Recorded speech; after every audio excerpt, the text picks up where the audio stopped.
pensamos en esta actividad y le agradecemos muchísimo la participación y que esté acá con nosotras Natalia Salvo, doctora, que es abogada laboralista y es docente universitaria. Ella me pidió que simplemente la presentemos así, porque obviamente tiene un currículum muy extenso, y te agradecemos un montón porque en este momento tan crucial también que estamos atravesando en medio de esta reforma que quieren imponer o instalar. No sé si es imposición o qué, ya no sabemos muy bien, vamos a conversar un poco sobre esto también, pero bueno, en definitiva es algo que nos tiene en vilo hoy, hace unos cuantos días, hace un tiempo que venimos transitando bastantes dificultades en relación a las cuestiones que tienen que ver con como trabajadores y trabajadoras que somos, y en este intento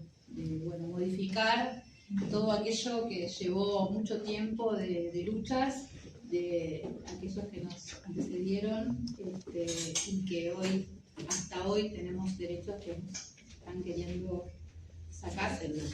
Y bueno, y la verdad es que es muy preocupante, y para nosotros en particular también poder pensar cómo afectaría, y eso por ahí en medio de, a medida que vayamos avanzando con lo que vos preparaste para conversar con nosotros, poder pensar un poco en relación a situarnos en la ciudad de Buenos Aires, en este contexto, y cómo podría llegar a afectar de manera por ahí más directa en relación a nuestro trabajo en esta ciudad con el gobierno de la ciudad. Claro.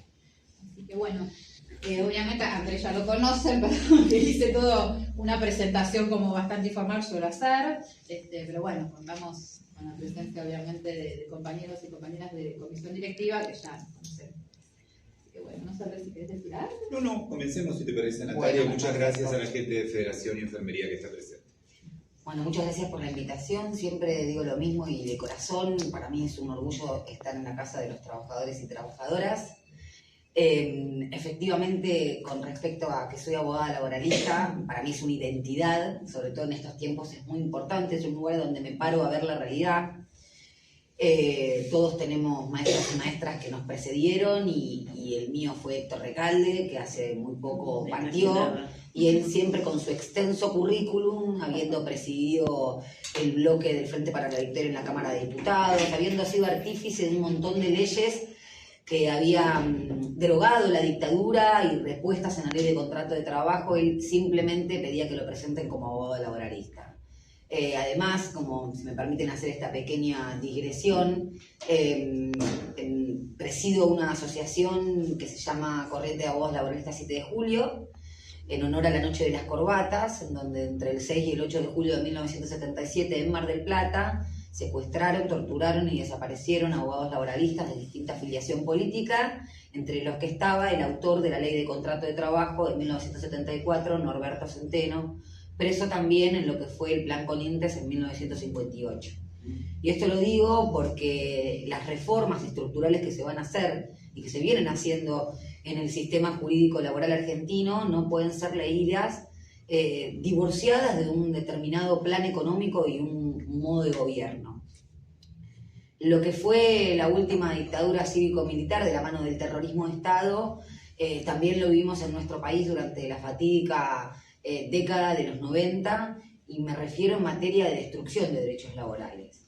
La verdad que hoy escuchamos hablar mucho de libertad e igualdad, y todo lo que es, digamos, la legislación actual, por lo menos en el derecho occidental, está fundado en el surgimiento del Estado liberal o del Estado moderno.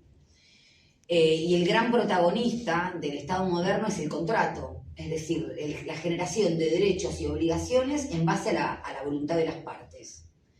¿Quién te puede, como digo yo en la facultad, quién te puede obligar a hacer algo? Bueno, hay tres fuentes de la cual surgen obligaciones y derechos: las leyes, las sentencias judiciales y el contrato, que es la autonomía de la voluntad. El contrato de trabajo es un contrato, con una gran diferencia que le costó mucha sangre y conciencia de clase, digamos, a la sociedad, que es que no somos todos iguales frente a la ley, y que no se puede tratar a los desiguales como iguales. bajo pena de profundizar esa desigualdad estructural. Y la verdad que la desigualdad de los trabajadores y trabajadoras no surge como consecuencia de una cuestión subjetiva. La ley, por ejemplo, trata de manera diferenciada a los menores porque supone que hay una ausencia aún de desarrollo del discernimiento y de la intención y de la libertad. Y ese es el motivo por el cual los protege o los tutela. Al contrario de esto, el trabajador o la trabajadora no tienen un defecto en su desarrollo subjetivo. Lo que tienen es, por efecto de estructura, una diferencia o una desigualdad para negociar. Lo mismo que sucede con un consumidor o una consumidora. Por eso el derecho del consumo también toma y recepta algunas formas o técnicas del derecho laboral. Cuando ustedes van a comprar o contratar algo que tenga que ver con telefonía celular, medicina prepaga, comprar un automóvil, no se sientan a negociar con quien se los vende. ¿O sí? Acá hay una ficción legal que es de la igualdad. Sin embargo, tenés un contrato predispuesto. O lo aceptás o lo dejás. Ese es el motivo por el cual el derecho del consumo, que es un derecho constitucional, que está incluido después de la reforma de 1994 en el artículo 42, protege al consumidor. ¿Por qué? Porque advierte que hay una desigualdad estructural. Lo mismo pasa con el derecho del trabajo, y esto fue lo que cambió al mundo y que hizo la modificación entre el Estado liberal al Estado social de derecho. Hoy se habla de la justicia social no como un principio constitucional, sino como una aberración jurídica o como el cáncer de la sociedad. Y no me parece menor que se patologice justamente el derecho del trabajo. Del mismo modo que se patologiza a los trabajadores o a quienes se organizan colectivamente, ¿no? Porque esto tampoco podría ser posible si no reposa en una narrativa individual, ¿no? ¿Y esto cómo se traduce a nivel jurídico? El emprendedurista. Si sos emprendedurista, no estás en relación de dependencia. Si no estás en relación de dependencia, no se te aplica la protección del derecho al trabajo.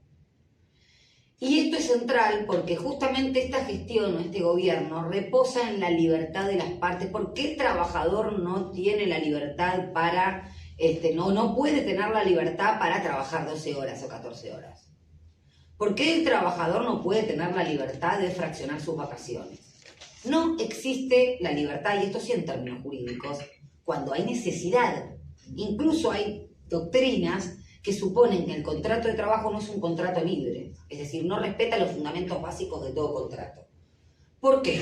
Y ahí viene el punto, si me permiten hacer estos 5 minutos, para poder entender por qué están destrozando el derecho del trabajo y por qué estamos retrocediendo a un mundo preindustrial con esta legislación. Cualquier forma de producción requiere de 3 elementos: de fuerza de trabajo, de un instrumento de producción y de un objeto de producción. El esclavismo, el feudalismo, que es el sistema modelo anterior al capitalismo, que tiene más de 700 años de evolución, no tiene desde la revolución industrial en adelante, contaron con estos elementos. El punto es que la fuerza de trabajo es la persona. Yo no puedo venir acá, ustedes no pueden ir al hospital o al centro o al consultorio de trabajo y decir, vengo, dejo mi fuerza de trabajo y me voy. La fuerza de trabajo, que es el elemento del contrato de trabajo, está inescindiblemente unida a la propia existencia.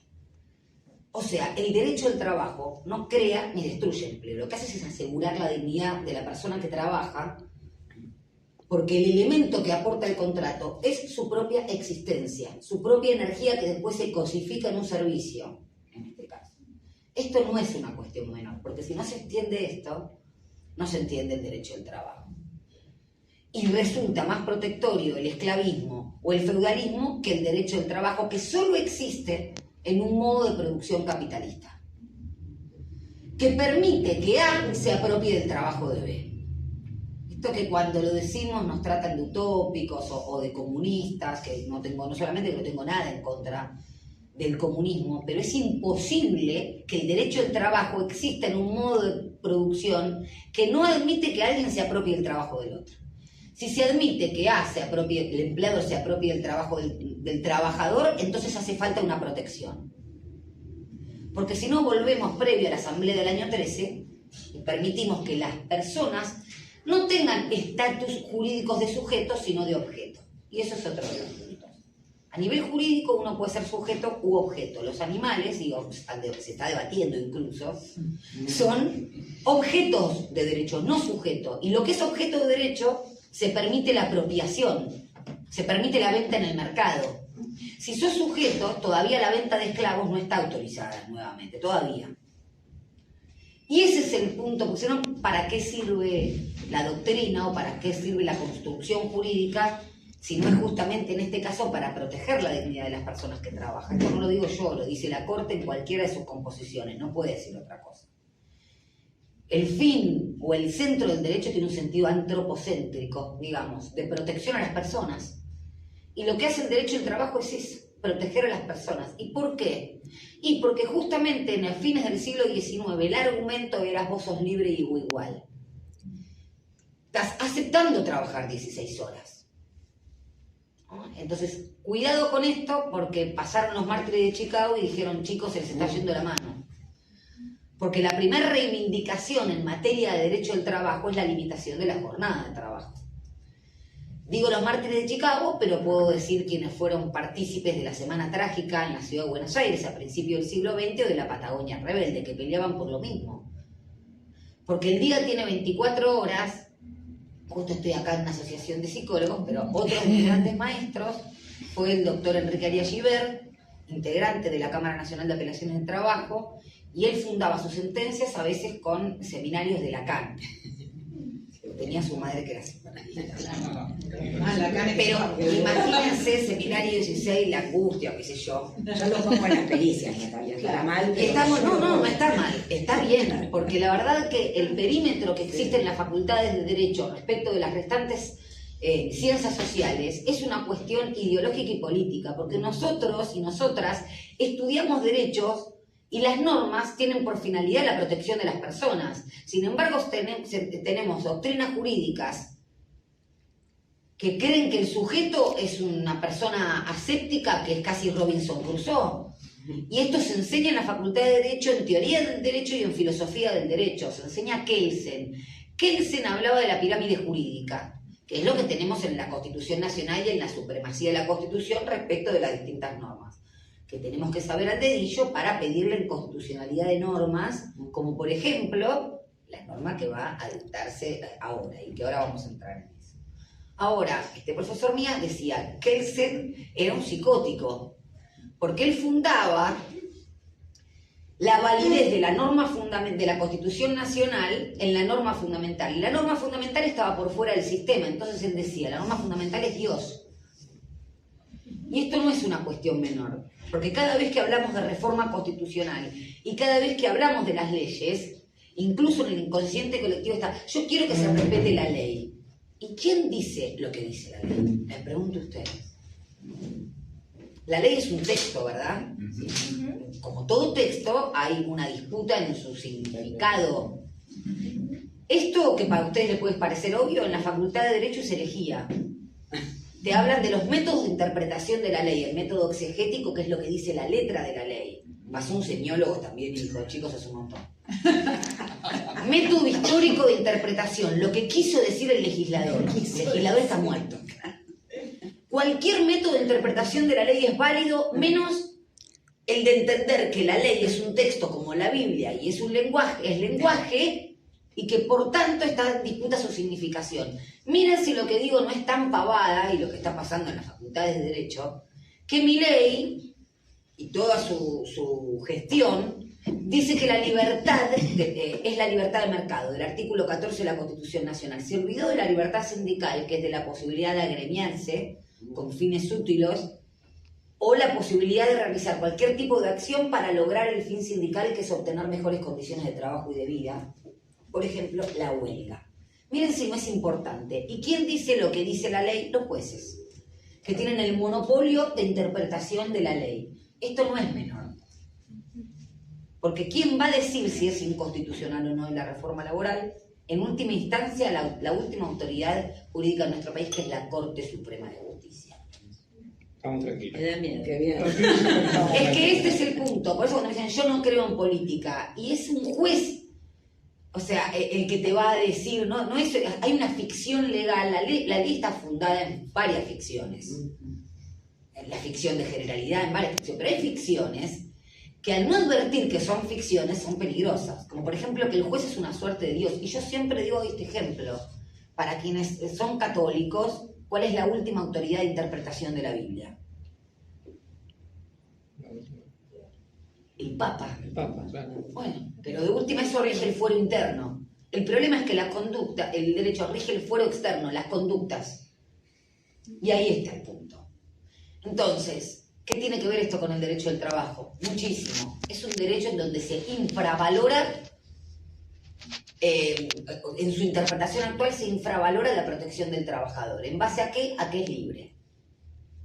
Y si vamos a la historia, nos damos cuenta que esa sustitución del Estado liberal de derecho por el Estado social es justamente, no solo que costó caro en sangre, es que el Estado advierte que hay una desigualdad, una hiposuficiencia negocial, no sos igual para negociar. ¿Cómo lo vemos en casos prácticos? No, yo acepté, no está registrado. No se puede aceptar. Yo acepté que me pagaran en equipo, porque yo ya lo estoy viendo, ¿eh? Me pagaran con una casa. Con vivienda, perdón. Y la verdad que cortar o segmentar la historia nos resulta muy cara también. O acepté, de mañana van a decir, yo acepté que me pagaran con QR, solamente, sin constante y sonante, que es otra de las reformas laborales, de reformas de esta ley. Hasta la actualidad un 80% del salario debe pagarse en dinero y un máximo un 20% en especie, en videos, por ejemplo, con una máquina. ¿Sí? Bueno, eso va a desaparecer, esa prohibición. Y lo que no se legisla a favor del débil, tácitamente está legislado a favor del fuerte, porque los fuertes no necesitan el derecho, tienen el poder. Y esto lo digo porque deben conocer el ejemplo de la forestal, que se pagaba a principios del siglo XX en una moneda que solo podía consumirse en un establecimiento que estaba dentro del empleador. Y vuelvo con los tres elementos de un proceso productivo. La fuerza de trabajo siempre es una persona. Antes en el feudalismo todo pertenecía a la fuerza de trabajo, el instrumento de producción, el objeto de producción, la tierra, al señor feudal. Era un objeto ese trabajador. Pero no lo digo en broma, aseguraba condiciones de subsistencia. Ahora ni siquiera eso. El capitalismo surge justamente en esa escisión que hay entre el sujeto de producción y el instrumento y el objeto de producción. Por eso existieron las leyes sanguinarias en el siglo XV o XVI, que ante el vagabundaje te expulsaban de la tierra, bueno, era la letra escarlata, la muerte, todo. Todas estas leyes nos costaron siglos de protección. Y están a punto de ser desmanteladas en la República Argentina a contramano de lo que está sucediendo en el mundo, que no solo está reduciendo la jornada, no me refiero a Brasil y a México, me refiero a lo que sucedió en el mundo post-pandemia, en Europa, en donde se advirtieron 3 efectos de la reducción de las jornadas. Aumento de la productividad, reducción de la siniestrabilidad, es decir, de los accidentes o accidentes de trabajo, accidentes de enfermedades profesionales, y hasta mayor cuidado del medio ambiente en ese sentido. Menos ausentismo, eso fue fundamental, el primer efecto. Básicamente cuando la gente está un poco más contenta, trabaja mejor. Claro. Porque no somos una cosa. Y hago una breve reseña. Nos enfermamos menos, claro. La ley de descanso dominical, la ley del pago del descanso hebdomadario, es decir, del sábado de las 13 horas en adelante, y por lo tanto la hora extra, el pago de hora extra, son de principios del siglo XX como consecuencia del estudio del famoso Vialet-Massé en 1904, que advirtió cuál era el estado de salud de las clases trabajadoras argentinas. Porque, a ver, el derecho de trabajo aparece también como consecuencia de la preservación de otro derecho humano fundamental, que es la salud. Y la salud, no solo la salud física, otra de las cuestiones que jurídicamente se hacen esa escisión de salud física, salud mental, como si el sujeto estuviese efectivamente dividido. Y la verdad que si uno ve la prensa, lo que decía a principios del siglo XX es: van a ir a las tabernas a tomar, si no trabajan, tienen vidas míseras o miserables, y qué van a hacer con su vida en los días domingos, La Razón, la prensa. Entonces, cuidado, porque esas narrativas son fundamentales para que se acepte la pérdida de derechos. La pérdida en ese momento ni siquiera la teníamos. Y esto digo también que es central, porque el horror nunca se presenta como tal.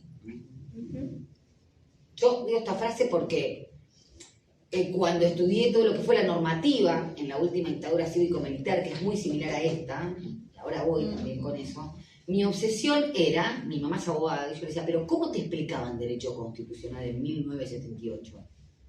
O sea, ¿qué te decía, Nino? El argumento de cobertura, el desgobierno, la necesidad de restaurar el orden, la profunda refundación moral de la nación, como decía Videla.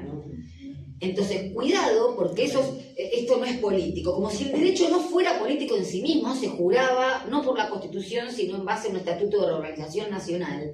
Y había un congreso también, la Comisión de Asesoramiento Legislativo, en donde las normas vigentes como la actual, la 21.297 modificó la Ley de Contrato de Trabajo, sigue vigente, pero también está vigente la Ley de Entidades Financieras, que hoy es una ley fundamental para que se pueda aplicar un modelo económico como este. Entonces, si no vamos a discutir, no discutimos nada, y si discutimos, discutimos todo en ese sentido.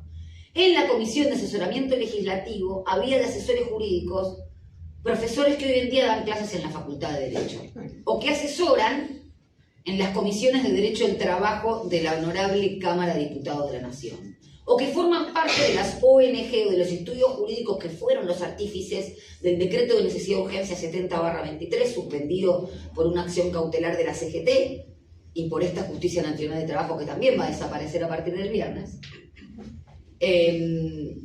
Autores de la Ley de Bases, que es la prima hermana de esta reforma laboral. Entonces, no podemos no ver esta reforma como un compendio. ¿Y de qué se trata esta reforma? Justamente de restaurar ese sistema jurídico. Previo a todas esas conquistas históricas, desde la Ley de Jornada de Trabajo, que es del 11.544 de 1929. Fíjense que estas reivindicaciones históricas nos hablan de la modernización del derecho del trabajo. Bueno, modernicemos, reduzcamos la jornada, no, eso no quieren. Porque lo que quieren es volver a la Constitución de 1853. Cuando nos hablan de los convenios colectivos viejos de 1975, ¿por qué no hablamos de esas normas muy, muy viejas? Las 8 horas diarias y las 48 semanales que también van a desaparecer, son como consecuencias del convenio número 1 de la OIT, y la OIT se creó en 1919, después de un mundo de una posguerra, de la Primera Guerra Mundial, absolutamente empobrecido, donde se hablaba de justicia social. En el Tratado de Versalles se hablaba de justicia social en 1919. La encíclica papal Rerum Novarum, Cosas Nuevas, hablaba de la justicia social. ¿Y por qué hablé de esos 3 elementos de producción? Porque el instrumento de producción siempre se define históricamente. Lo que antes era un instrumento que te hacía un trabajador autónomo, un martillo, hoy es una herramienta de trabajo que vos pones al servicio de otra empresa. Es decir, si hay o no trabajo dependiente, depende justamente de la evolución tecnológica. Y hay 4 revoluciones industriales que afectan ese instrumento de producción: la máquina de vapor, la electricidad, la robótica y hoy la inteligencia artificial. ¿Alguien cree que hay un trabajador independiente en un pibe que trabaja en una moto? O el instrumento de producción, que es el algoritmo, pertenece a alguien y tiene un dueño y también tiene un poder disciplinario. Digo, son cuestiones doctrinarias, pero que impactan en ver si protegemos o no protegemos. Y permítanme hacer un paralelismo en lo que es esta reforma laboral con lo que modificó la dictadura y con lo que se modificó en el año 1990 con la ley de PYME de 1995, con la ley Banel con el año 2000. Y la verdad que lo que tendieron es justamente no solo a desproteger a ese trabajador, sino a crear lo que se llamó contratos basura. Los contratos basura son los contratos que intentan sacarte del derecho laboral, de la protección del derecho laboral. La ley de bases dijo: la ley de contrato de trabajo no se aplica a los trabajadores colaboradores. Los trabajadores colaboradores, que está vigente, la ley de bases está vigente desde julio del 2024, crea una figura en fraude a la ley laboral, que es la figura del trabajador colaborador. No hay relación de dependencia entre el trabajador colaborador y quien toma ese colaborador.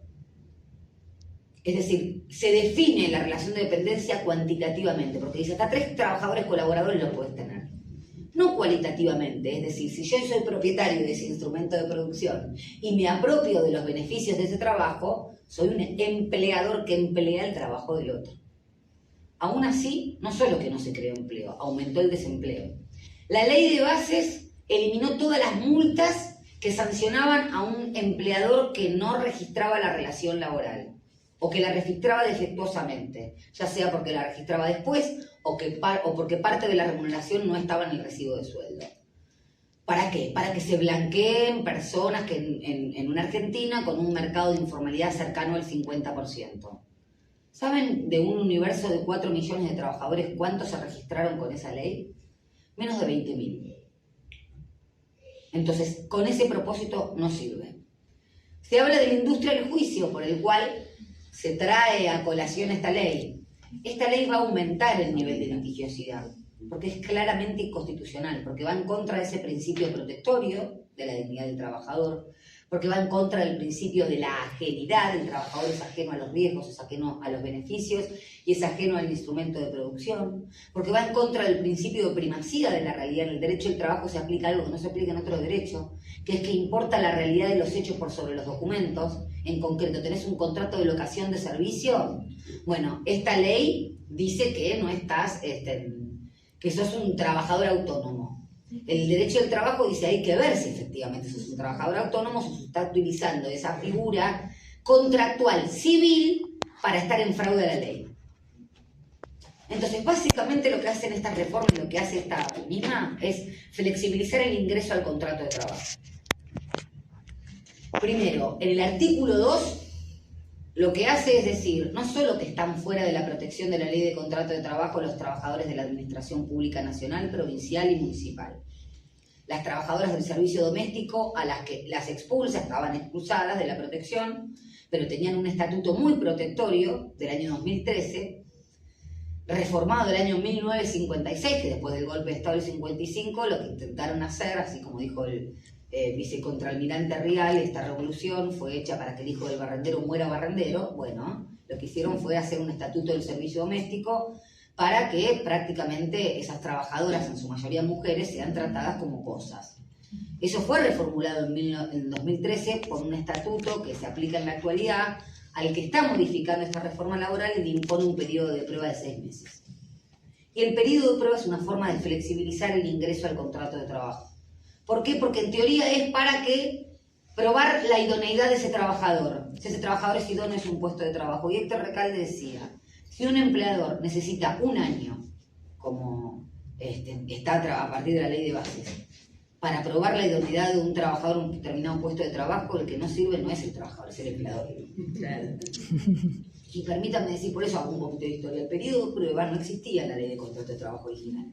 Se incorporó con la ley de pymes en 1995, que fue consecuencia del acuerdo marco entre cierto sector de la CGT, el sector empresarial, por el cual tenemos la ley de riesgo de trabajo, que incorpora la figura de las ART, las aseguradoras de riesgo de trabajo, que son las que hacen lobby por la industria del juicio laboral. Dice que hay un montón de juicios laborales, mientras ellos se la llevan en pala, las ART, en base a la salud de los argentinos y las argentinas.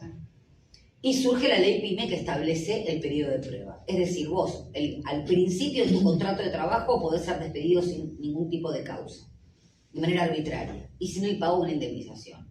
Esto había sido modificado y después la ley de bases lo sacó. Ya no hay pago de ningún tipo de indemnización. Entonces, si tenés la suerte de no estar en el artículo 2 de la ley de contrato de trabajo, que estás expulsado de la protección, entonces vas a tener un periodo de prueba súper extenso. ¿Qué hace esta reforma laboral? Excluye a los trabajadores de plataformas. No son trabajadores dependientes. Son trabajadores independientes, a contramano de lo que dice incluso la Unión Europea, que insta a todas las plataformas a incorporar a sus trabajadores en relación de dependencias a partir del 2 de diciembre del año 2026. O sea que es a contramano del mundo. Esta reforma se encarga, es una reforma laboral que no es laboral, porque se encarga de decir quién no es trabajador.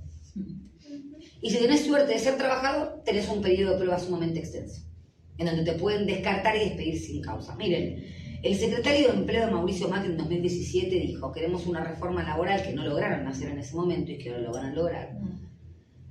De manera que tomar a un trabajador y despedirlo sea tan fácil como comer y descomer. saquen sus propias conclusiones. Esta reforma laboral, si vos lográs ingresar, te flexibiliza o destruye todas las condiciones de trabajo que establece el artículo 14 bis, por eso es inconstitucional. ¿Qué dice el 14 bis? Jornada limitada de trabajo, una remuneración justa, que en teoría y por lo que dice la ley de contrato de trabajo es la que te tiene que alcanzar para vivir, esparcimiento, salud, mantenimiento del trabajador y la trabajadora y su familia. Ya sabemos que el salario mínimo vital y móvil es de 350.000 pesos y que una familia tipo, ayer los índices dijeron eso, necesita más de 2,5 millones de pesos para poder subsistir. Y yo lo dije en un reel que se viralizó mucho, este profesor mío de Derecho Laboral, que fue juez de Cámara, decía, las amebas subsisten, los seres humanos vivimos. Esa diferencia entre subsistir y vivir se llaman derechos sociales, que es lo que vienen a cuestionar. El goce que dicen ahora, fíjense que van horadando primero para que las vacaciones. ¿Por qué te tenemos que...? Esto decían antes de las vacaciones pagas, que se iniciaron para los trabajadores de comercio en 1932 y se universalizaron en 1945. Porque si vos no prestás servicio, yo no te tengo que pagar. ¿Por qué vacaciones pagas? Es un derecho constitucional. Consagra el derecho al descanso. Y ahí le están pegando durísimo.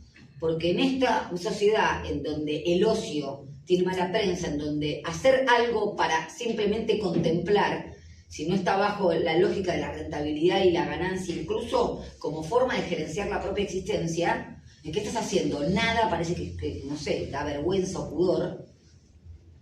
Está siendo fuertemente cuestionado el derecho al descanso. Por eso digo, volvemos al siglo XIX.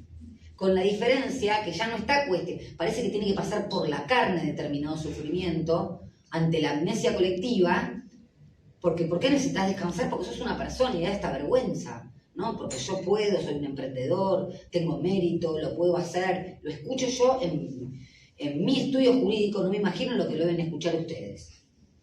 Por eso empecé con esta cuestión del derecho, que es también, nadie puede defender un derecho que no conoce. Y nadie puede defender un derecho que no lo siente propio.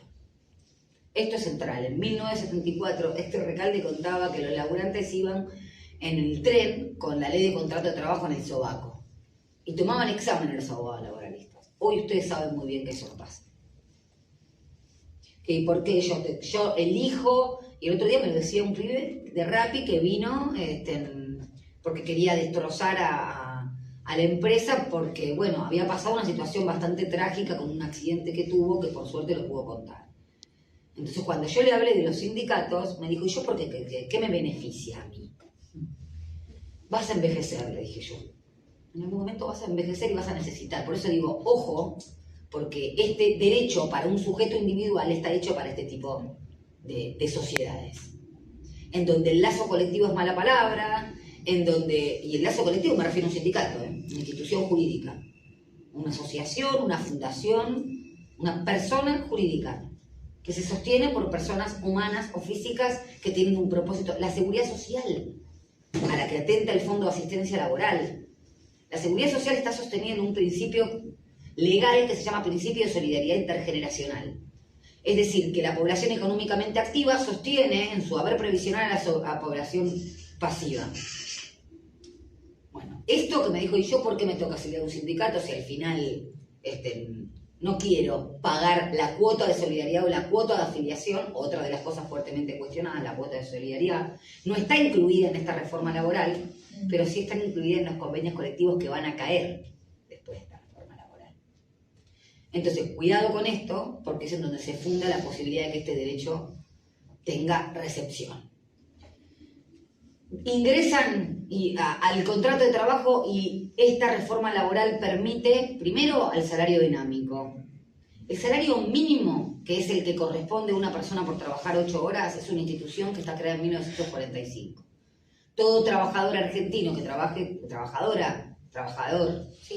8 horas, va a tener un salario mínimo que alcance para el sustento, el esparcimiento, y que está, digamos, receptado en el salario mínimo vital y móvil. Les digo, por imperio de la ley, el salario mínimo vital y móvil debiera ser, sí, 2 millones de pesos.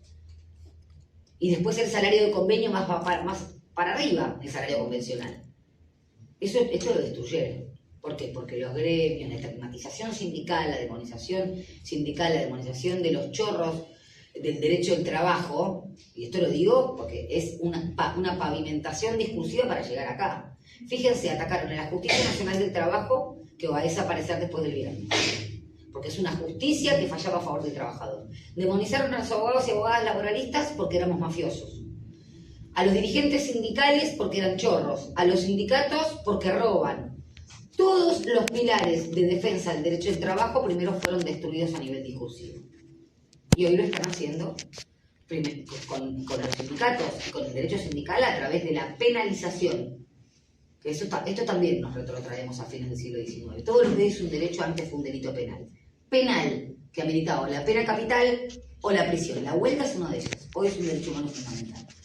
¿Cómo hacen para que vuelva a ser un delito? A través de lo que yo llamo flexibilización judicial. Hay dirigentes gremiales presos debatiéndose cuestiones que deben debatirse en el fuero laboral y en el fuero penal. Y esto lo hicieron en el gobierno de Mauricio Macri, interviniendo en sindicatos y pasando a Comodoro Pi, que tenía que entender por ley la justicia laboral. Entonces, pues, no respetan el derecho. Sí, claramente no lo hacen. Y por eso digo que el horror nunca se presenta como tal, porque primero tenemos que desmantelar en la conciencia o en lo que quede de la conciencia el registro de que existieron derechos sociales. Por eso decimos que es una reforma profundamente revanchista a nivel patronal de los dueños de este país. Otra de las cosas, dicen que es para las pymes. Se destruyeron 21.000 pymes desde la gestión del presidente Javier Milei. El 99,5% de esas pymes son pequeñas y medianas empresas. O sea que es una reforma hecha para Marco Halperin o para Pablo Roca. No para el pequeño y mediano empleador que está ahorcado. Miren, la industria textil tiene un 29% de su capacidad instalada. Está usando.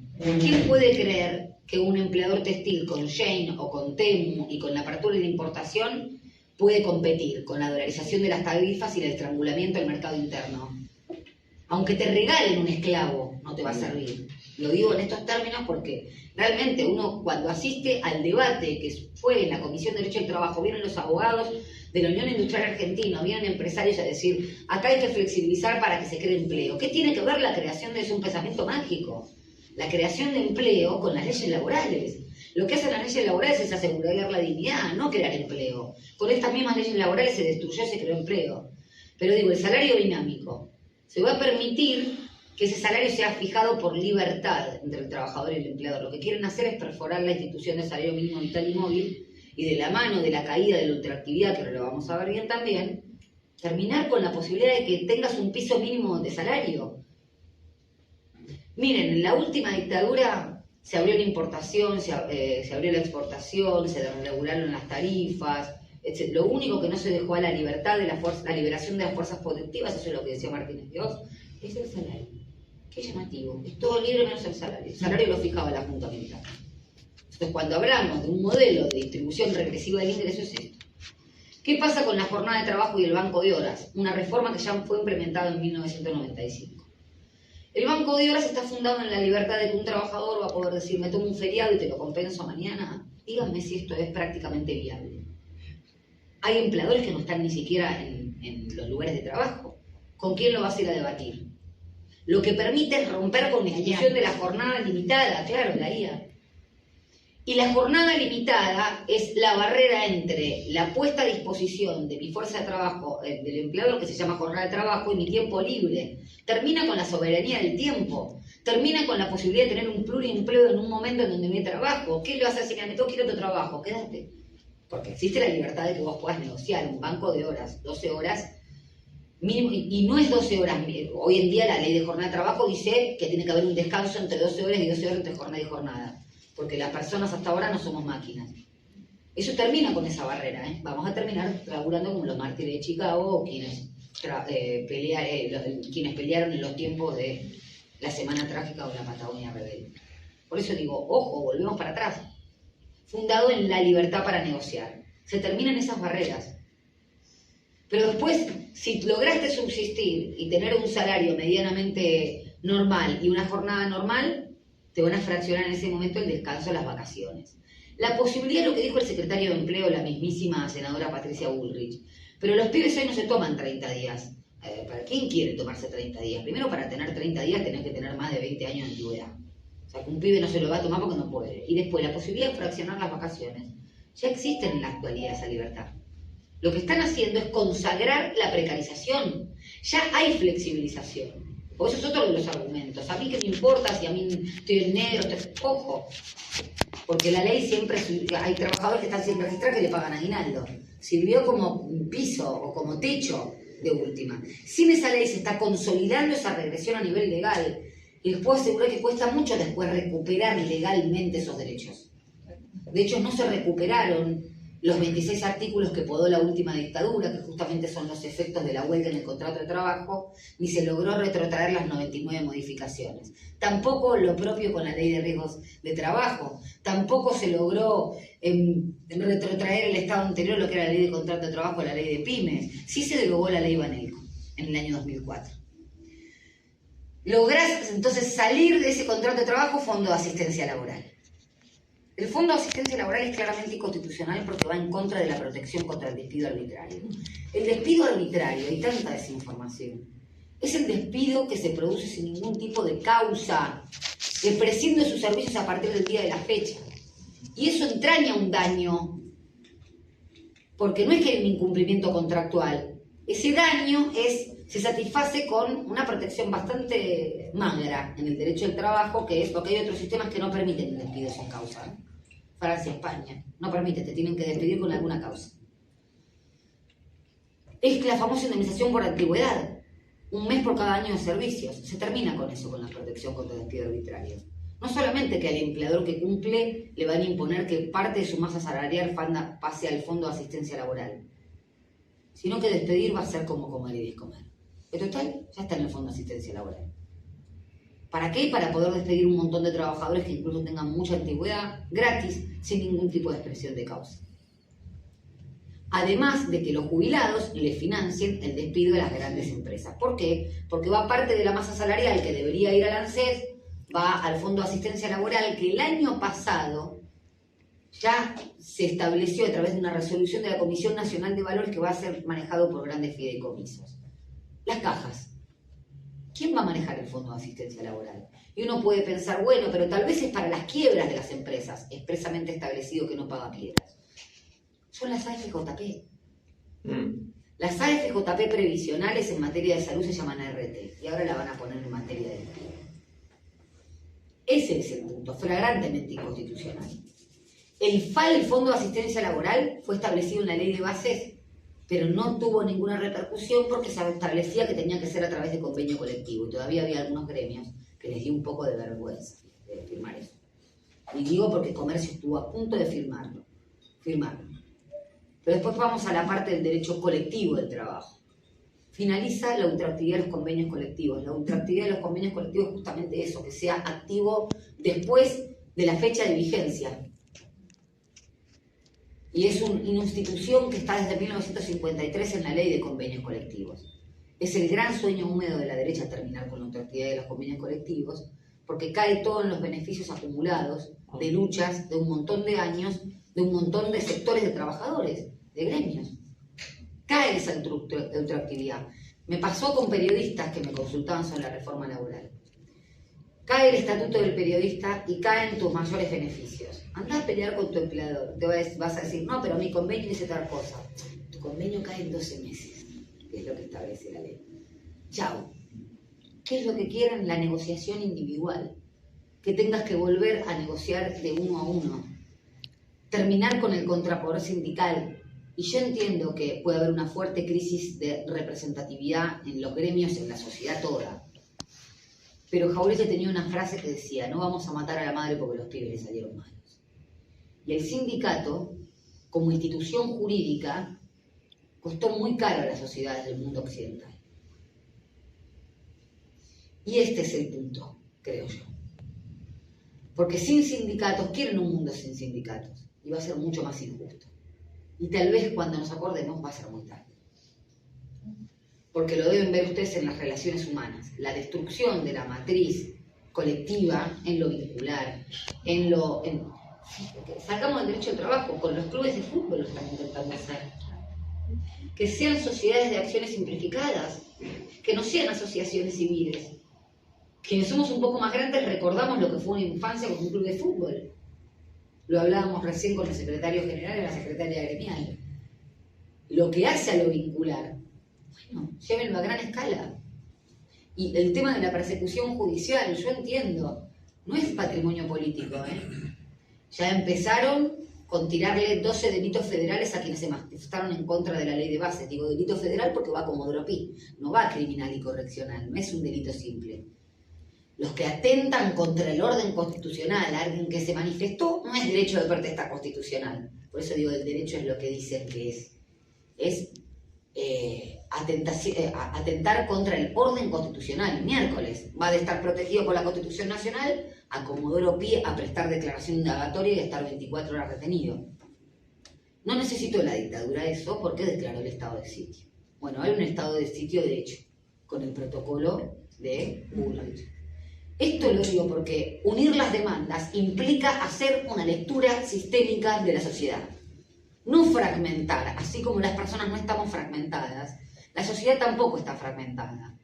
El de financiamiento de las universidades, el de financiamiento de la salud mental. Uno puede tener una perspectiva desde donde verlo.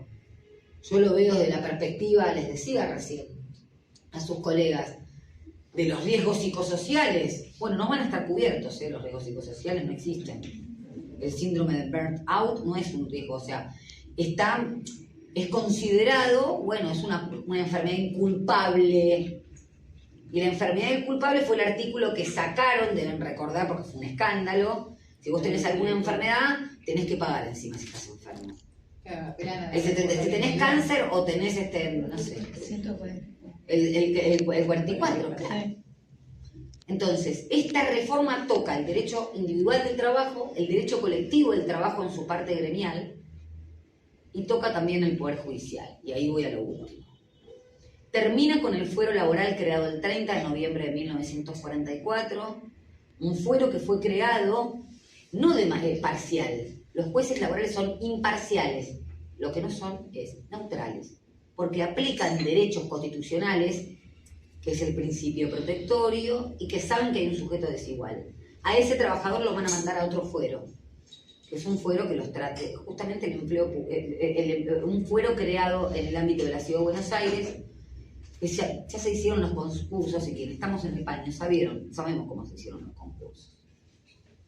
Entonces, como no pueden decir chau derecho social, chau tribunales del trabajo, te hacen un ropaje para cubrir el horror.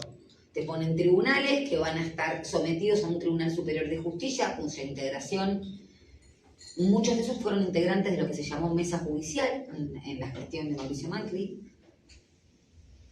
Los nombres propios, los sacan, el fuero. Entonces yo me pregunto, ¿quién va a resolver la inconstitucionalidad de esta reforma laboral cuando, y vuelvo al principio, cuando se dicte el viernes? Porque están los votos y se saben que va a salir. El fuero laboral, bueno, ya hay evaluaciones, la Unión de Empleados Judiciales, que tiene a sus trabajadores que se van a quedar sin trabajo, va a presentar un amparo, también va a hacer lo propio la CGT, asociaciones de abogados haremos lo mismo. ¿Quién lo va a resolver?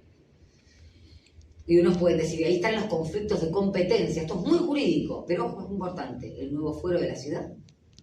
Lo va a resolver el Fuero Contencioso Administrativo Federal, que es el que resolvió el de financiamiento universitario, y en última instancia, ¿dónde va a recaer? En la Corte Suprema de Justicia, en donde también deben saber, o si estamos medianamente informados, que ya se está evaluando poner 2 jueces por decreto directamente, para integrar esa Corte. ¿Cómo? 2 jueces, otros jueces por decreto. Tenemos una Corte de 3, bueno, integrarlo ahora mismísimo, después de votar la reforma laboral. Entonces, no podemos evaluar la ley de reforma laboral sin la ley penal juvenil, Claro. sin la ley de glaciares también, sin la ley de bases anterior, sin la imposición de nuevos jueces en la Corte. Entonces, yo me asusto porque muchos referentes políticos y mucha sociedad tienen confianza en el Poder Judicial. Y es el único poder que no se democratizó después de la última dictadura. Es un poder vitalicio, es un poder realmente que el mismo profesor decía, le está picando los oídos, y ahora está muy mal de salud, así que por lo menos que sea un reconocimiento en ese sentido. Peor que el que es juez, es el que se cree juez. salen del tribunal y se creen jueces. Y esto es como el refrán, ayer estaban manifestándose, vinieron por las mujeres, pero bueno, las mujeres te preocupaste. Vinieron por los psicólogos, pero bueno, las psicólogas te preocupaste. Y ahora vinieron por vos. Y estaban así. Entonces, hay una incertidumbre muy grande porque esto no sucedió en la historia. Se destruyeron progresivamente un montón de instituciones, pero ahora se está destruyendo el derecho al trabajo y se está destruyendo los tribunales del trabajo. Y lamentablemente va a ser como empezar de cero. Pero creo yo en una sociedad más diezmada. Así que bueno, perdón que hice un soliloquio, pero así abrimos a preguntas, charlamos y preguntan sus inquietudes. Uno está acostumbrado a decir siempre lo mismo y a enloquecerse con su propia voz, pero bueno, creo que es la tarea, ¿no?, de cada uno. Intentar hacer un paneo general de lo que ya les digo, o sea, yo horrorizada, cuando ingresé a la facultad a dar clases en una materia que tiene que ver con filosofía del derecho, un profesor me decía, hablando de la teoría, pero esto es inaplicable, porque el derecho es lo que dice Kelsen, y yo realmente dije, Dios mío, la facultad de derecho hay que implosionarla y volverla a construir. Pero es un poco así. Nos crean a los abogados y a las abogadas, a los futuros jueces, para que seamos, creyéndonos jueces, que vamos a juzgar y juzgamos y ponemos decisiones sobre el patrimonio, la vida, la salud de las personas. Lo vemos y reproduciendo para bien ese el modelo de poder de turno. Lo vemos con el tema de la violencia de género. Hemos tenido jueces que han dado entrevistas en el Consejo de la Magistratura y se le preguntó qué es la violencia de género y no sabían. Y son después los jueces que no ponen tobilleras o los jueces que infravaloran situaciones de violencia. O ponen demasiadas tobilleras. Claro, o ponen demasiadas tobilleras. Entonces, digo, el juez que llevó a indagatoria a los integrantes del Consejo Directivo de la AFA, que no sé si son o no realmente hicieron esa... No me interesa, porque no... Es el juez que sobrellevó a Mauricio Macri en los Panama Papers. Hay gente que dice, confío en la justicia, y ese es mi desazón. No confío. Porque primero que la justicia es un valor. Quienes somos creyentes, bueno, la justicia... Y después que estás delegando, transfiriendo, no sé si se puede decir así, en alguien que resuelva por vos, que no va a resolver por vos. Y es preocupante, y les digo, o sea, yo me recibí en el año 2002 de abogada. En el 2001 hice lo que se llama, no, en el 2002 lo hice, pero bueno, en el 2001, el 28 de diciembre, 8 días después, hubo una manifestación frente a la Corte porque la Corte declaró la constitucionalidad del corralito. Esos fueron mis primeros pasos, el decreto del corralito, ¿no? Hermoso. El decreto, o sea, no estaba recibida, pero yo decía, ¿cómo fundamento la violación al derecho de propiedad a través del corralito? Que era un decreto, una norma por debajo de la ley, decreto de Cavallo, el 1570, no me lo olvido más. Decía, hablaba de la indisponibilidad de los depósitos. Y ahí fue algo muy curioso, porque yo vi a la señora Cocker con el Cocker en Recoleta, lo vi, y a los laburantes que venían ya acostumbrados con una corte que los mataba a palos. Fallos como el fallo Rodríguez con embotelladora de 1993, que la corte decía, no, si fallamos en base a lo que dice la ley de contrato de trabajo, vamos a aventar las inversiones. La corte que inventó el per saltum para privatizar aerolíneas argentinas, inventó el salto de instancia para agarrar un expediente, lo agarraron en 3 horas y resolvieron porque ya tenía que la empresa española que iba a cobrar. Entonces me hablan de la justicia, que está hecha por personas. Bueno, ¿qué vi ese 28 de diciembre? Primero había estampitas de la Virgen María en los peldaños del Palacio de Justicia con velitas. Salió el fallo el último día, esto lo hace mucho la Corte, siempre piensen cuál es el último día hábil antes de la feria de enero. Te tiran los peores fallos. Declaran la constitucionalidad del corralito. Sacaron las estampitas y empezaron las piedras, recuerdan. Los bancos estaban... Desde a partir de ahí es que la Corte empezó a tener rejas. A partir de ese día. Y yo veía a la señora Recoleta tirar piedras con el obrero del sindicato. Y yo con ¿Qué te mis caceró 23 la años lucha decía, sola? había algo que decía, esto no lo vi. Piquete Eso. Cacerola, la lucha es una sola. Eso, Duró 5 minutos. eso me parece que es unir las demandas. Nos estás invitando un poquito a agarrar piedra sobre eso. El cacerola. Yo no dije nada. No, lo dije yo. Yo dije, no, pero digo, yo sé que es, y me parece que pasa mucho, pero entonces, ¿qué podemos hacer? Yo no sé lo que podemos hacer. Lo que sí sé es lo que no podemos hacer, y es el aislamiento. Porque yo lo veo, ¿y yo qué puedo hacer? Cuando me dicen, a mí me consulta un trabajador a nivel individual.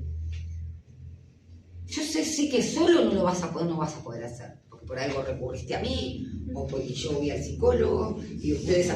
No, pero lo digo en serio y lo hablamos también con sus colegas. La solución nunca viene por el derecho.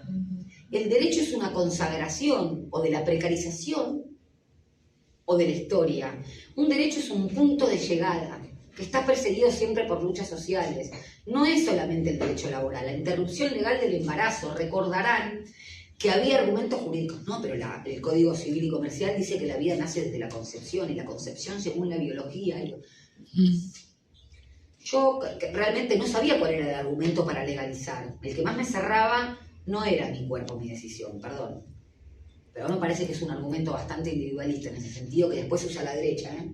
No porque, o sea, tu cuerpo... Entiendo perfectamente, soy mujer y me parece fenomenal. Digo, a los fines jurídicos y políticos, yo ya decía, ¿qué problema este argumento? Y lo trajeron después. Es una cuestión de salud pública. Es muy liberal. Claro, es muy liberal. Es una argumento muy liberal. Son cuestiones de salud. Pero no importa, sanciónenlo. Pero estaba el argumento también. Estaba en el argumento de salud pública. Sucede ya. Sucede. Entonces, digo, todos los derechos fueron un delito. Era un delito la interrupción voluntaria del embarazo, con un código penal de 1929. La huelga era un delito. El derecho al trabajo es un delito.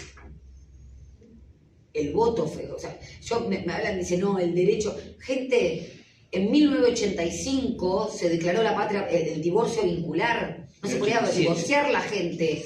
Era como los registros que llevaba la iglesia de nacimiento. En 1983 se hizo la patria potestad compartida. Yo tengo boletines que decía padre, tutor o encargado. Y me vienen a hablar de el matrimonio igualitario. El matrimonio era nulo en el Código Civil anterior al 2015, si no era con diversidad de sexo. Y creen que somos modernos. O sea, uno puede decir, eso es una barbaridad. En perimetrar el amor. Digo, porque este concepto del derecho y de la sustitución de la autoridad del derecho por la autoridad divina o paternal o como le quieran llamar, es algo que toca todas las dimensiones del derecho. El derecho regula conductas, no es la transferencia de lo que se puede o no se puede hacer. Y hoy en día va a venir el debate de la legalización de la marihuana, porque el primer derecho del Estado liberal de derecho es la intimidad. ¿Y qué pasa con eso? Bueno, hay diversidad, un montón de fallos. Es para comercializar, es para consumo personal, es para consumo personal. Va a haber debate jurídico siempre. El punto es en dónde ponemos al derecho de los jueces. Bueno, acá tenemos un compañero que le quiere hacer ¿Qué? preguntas impecable. Yo haría una pequeña pausa Ay, y que sí. aplaudiría.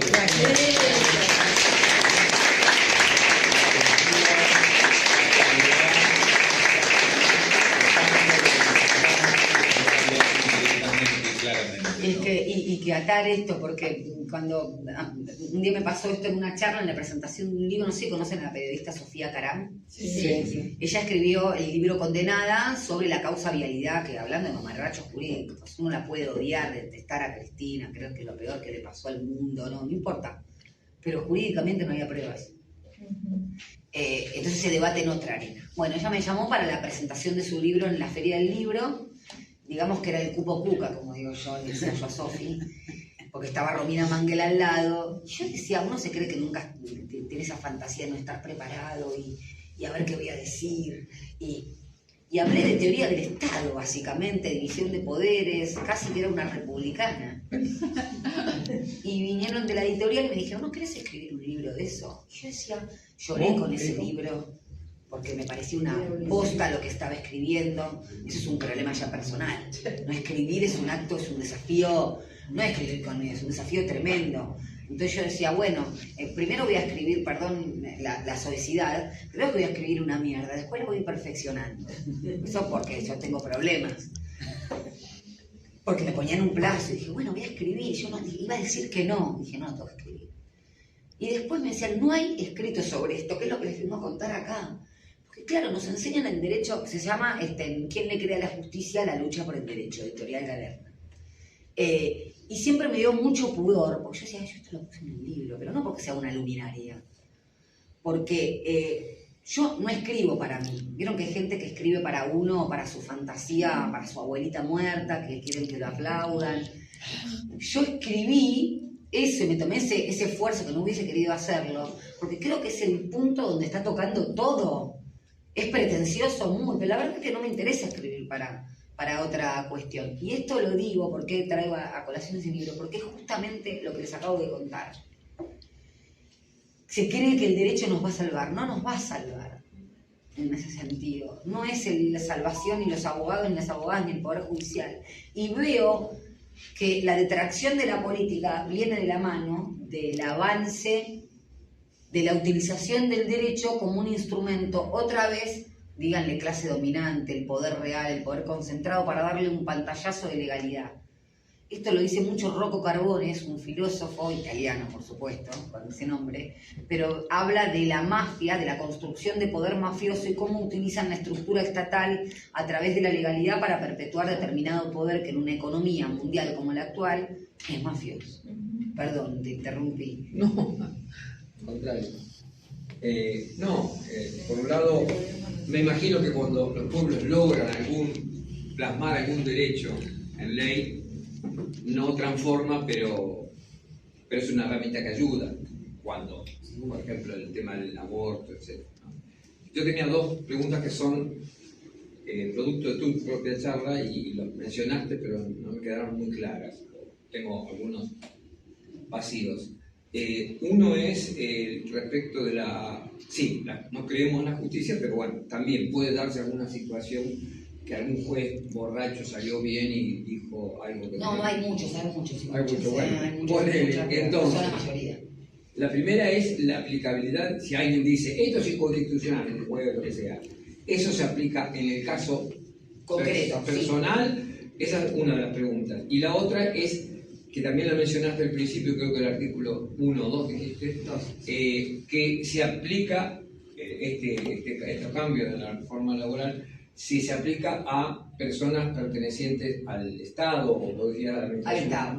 Esas son las dos preguntas. La primera pregunta, Argentina tiene un sistema de control de constitucionalidad difuso. Eso hace que vos interpongas, por ejemplo, una ley nacional que va a ser sancionada ahora, una acción de inconstitucionalidad en Calamuchita y el juez te pueda declarar la inconstitucionalidad, ¿sí? Pero solo para el caso concreto, excepto que quien inicia el juicio tenga una representatividad en general. Una representatividad general. Por ejemplo, la CGT, cuando interpuso una acción de amparo contra el decreto de necesidad de urgencia 7023 en la parte laboral, se suspendió para todos los trabajadores y trabajadoras. No pasó lo mismo con lo que incluyó el 70/23 en la desregulación de las empresas de medicina prepaga, por lo cual nos montaron a todas. Nos llegan los mails de información sobre su cuota médica, ¿no? Y te aumenta. ¿Por qué? Porque no hay una asociación que tenga la conquista del movimiento obrero de consumidores que represente a la totalidad de los consumidores. Vos te podías, si se declaraba proceso colectivo, como pasó el del Hospital Italiano, ahora se hace el Hospital Italiano en la provincia de Buenos Aires, podías adherirte a ese amparo y te aplicaba a vos.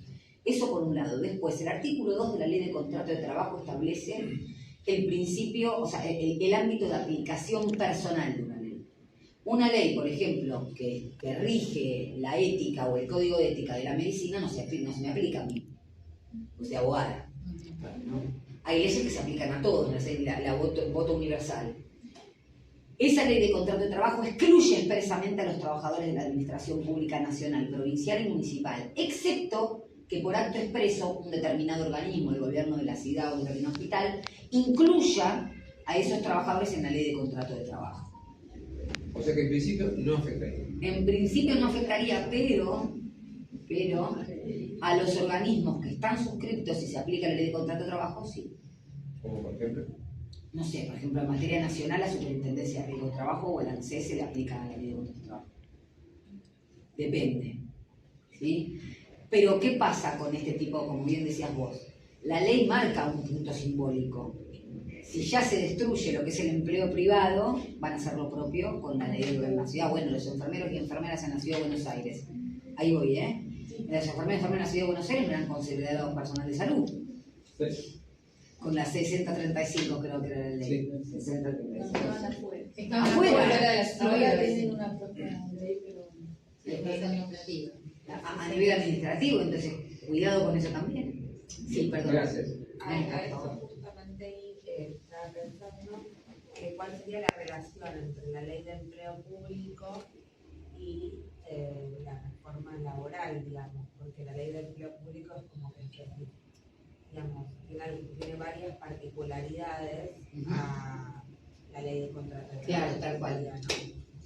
Entonces, La ley en realidad depende también de qué, digamos, jurisdicción estamos hablando. El gobierno de la Ciudad de Buenos Aires el año que viene va a ser 20 años que está, claro, gobernado con un mismo color político, y en materia de salud, ustedes lo saben, les comentaba que mi hermana es médico de hospital público, en materia de salud viene en franca decadencia, no solamente salud, docentes también.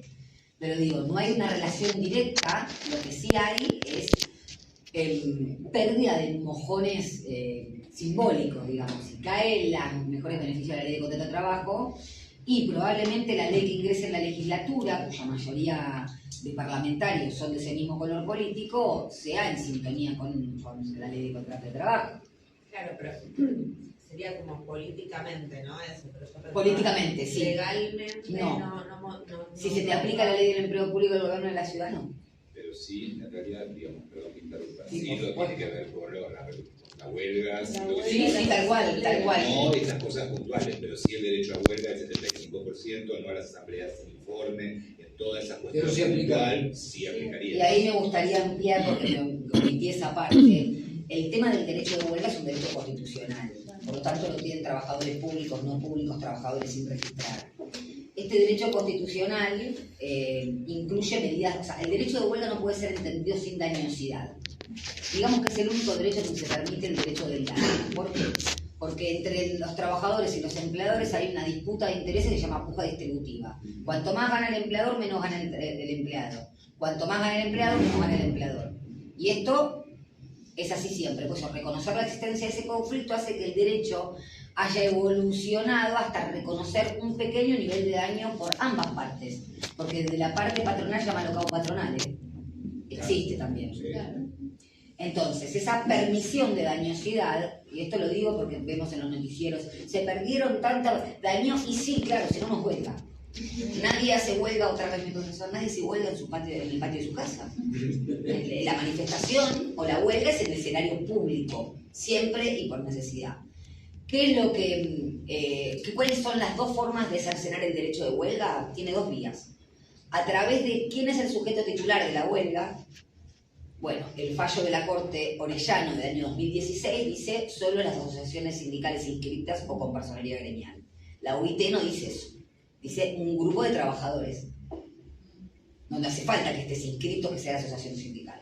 Esa es una forma de limitar el ejercicio del derecho de huelga, que ya lo hicieron del 2016 a través de un fallo de la Corte. La segunda es a través de la imposición de servicios esenciales. Deben recordar cuando incluso en la provincia de Buenos Aires la gobernadora María Eugenia Vidal decía: vamos a llamar a docentes para que, eso se llama rompehuelgas. Y no está permitido acá, en Inglaterra, en ningún lado. Digo en Inglaterra porque se me ocurre el ejemplo post-pandemia, en donde Inglaterra tuvo un 9% de inflación anual y los trabajadores metalúrgicos salieron a hacer huelgas, y el gobierno inglés hizo eso y hubo un escándalo. Contrató a rompehuelgas, un escándalo. A través de la imposición de servicios esenciales. No todo es servicio esencial. La OIT dice que es servicio esencial lo mismo que dice el artículo 24 de la ley 25877, que es lo que va a terminar esta ley. Se va a derogar.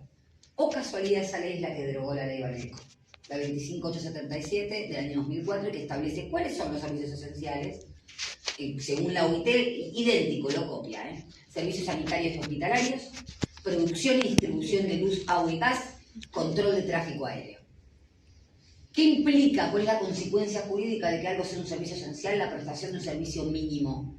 ¿Por qué mínimo? Porque si te dicen un 50 o un 75%, virtualmente están destrozando la huelga. Mínimo es un hospital que mantenga las cirugías o de la guardia. Eso es mínimo. No es 75%. Pero además de imponer un 75%, dice que todo es servicio esencial. Todo es servicio esencial. Está virtualmente destruida.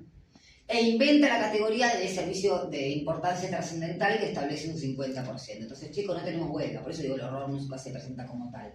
No puede decir derogamos el derecho de huelga, te dicen esto, ¿no? Servicio de importancia trascendental o esencial es todas las actividades productivas. Y que tienen que prestar un 50-75%. Chau.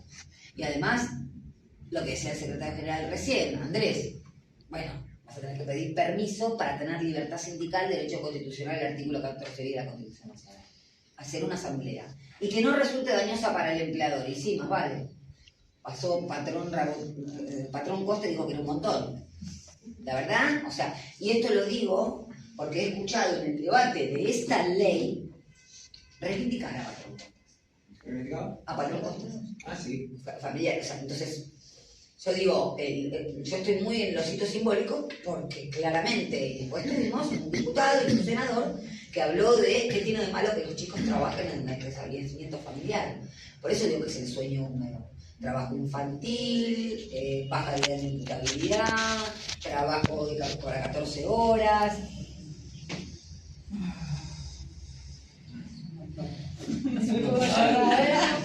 ¿Cómo duele todo esto?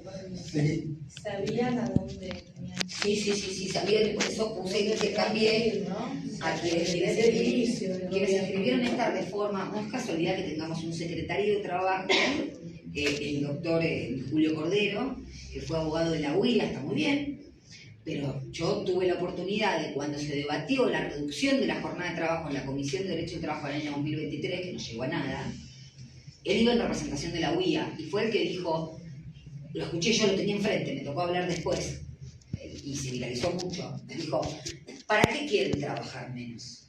¿Está mal trabajar? Sí, de ese me acuerdo. ¿Para ir afuera a hacer qué? Dijo, eso yo no podía creerlo. Además, si trabajamos menos, vamos a tener menos amigos. Porque se va a destruir la solidaridad entre las amistades. Qué bueno. Entonces, cuando dijo, ¿para qué? ¿Acaso no se puede estar mejor trabajando más? Lo dijo en una instancia institucional.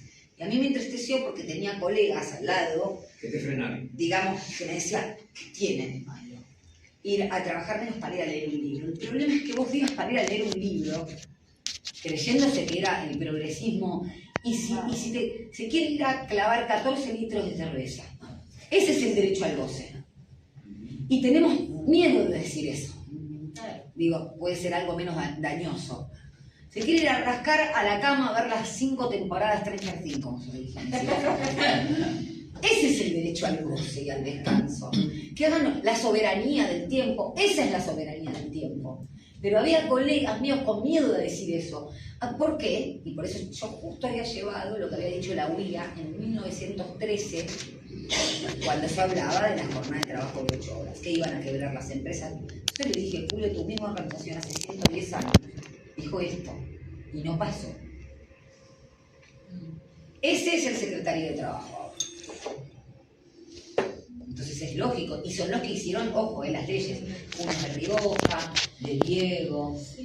A De Diego le costó, al doctor De Diego, que tiene el gran estudio de la patronal, le costó sostener en cámara, porque le decía, a una persona con cáncer le van a pagar el 75% de su sueldo, porque es una enfermedad común. Y le dijeron, una persona con esquizofrenia también. Y él, bueno, no lo puedo defender. Porque ya pasa a categoría de caca, o sea, defenderlo en público. Hay algunos que lo defienden, en público. Y por eso creo que el estar desembosado, obscenamente desembosado, que no haya límite, o como me decía este profesor, la ley cumple la función de la ley del padre. Perdonen si lo utilizo mal ¿sí? Pero me decía eso y me resultó muy... Y no hay ley ya. El problema es que estamos en el momento del decaimiento del nombre del padre. Bueno, me haces acordar a una contestación en Twitter de estos que trolls que aparecen, que dicen, ¿y pero por qué querés que te mantengas si estás enfermo? No es tu papá. Porque una imposición de una nueva ley, porque digamos, en esto del nombre del padre, como estábamos diciendo, no es que se desaparece, se impone un sistema nuevo en donde se nos baja esta realidad y es responsabilidad nuestra, entiendo yo, luchar absolutamente contra esto, porque no es que hay un estado de desestado, hay un estado regulado, absolutamente mucho más, porque es rey, era una frase rey muerto, rey puesto. Estado gendarme otra vez. Volvemos a un estado gendarme donde hay un orden. Totalmente. Y este orden es el que quieren imponer. Sí, pero hay que pensarlo en términos de lo primitivo, porque digamos, nos vuelven a una situación como esto, previa a una organización que tenía que ver con la organización social con respecto al tema del trabajo. Lo planteó claramente el presidente de la Nación en campaña, que querían volver a la Argentina del Centenario. Digo esto y me estoy dando cuenta que es menos 20. Sí. Y me voy con respecto a eso. Yo creo que no por casualidad vemos también un resurgimiento del odio total. El odio, o sea, y lo veo también en una restauración de cierta, está para debate, ¿no? De cierta masculinidad piquilenta hegemónica. Me pongo a disposición, sí, para volver, sin ningún tipo de problema. Vamos a volver. Pero no, una cosita que yo quería tomar, lo continuamos en otro momento, pero por un lado, sabemos que bueno, hay como un campo fértil, que hay un gran sector de la sociedad que está como aceptando y ya está disfrutando en cierto sentido de esto, pero también hay un montón que no. Me parece que algo en las redes digo, porque digamos, hoy además como que se nos pega, ¿no? Es que se instala rápidamente, que no se sabía demasiado sobre la reforma de la ley, pero a partir de esto que salió, que se aprobó, que salió del Senado, que fue a diputados y que fue y empezó el tema de la licencia, que fue algo muy determinante, que se perdían todo tipo de licencias, es como que empezó a tomar cierta conciencia de la sociedad. Me parece que eso también hay que poder tomarlo como no llegamos a tiempo. Bueno, no importa, pero esto como que nosotros sabemos muy bien que esto es necesario y hasta habrá que ver cómo se continúa para que esto se instale y ver cómo nos organizamos contra esto, ¿no? Así es. Porque si no, digamos, lo que están proponiendo además muchas organizaciones sindicales es esta apuesta a que lo judicial va a resolver algo que justamente hoy quedó muy claro de que no es por ahí. Sobre todo la CGT es la que piensa eso. Exacto, con lo cual me parece que bueno, eso lo tiro como por eso. Son Son dos alertas como para... Muchas gracias, Natalia. Muchas gracias.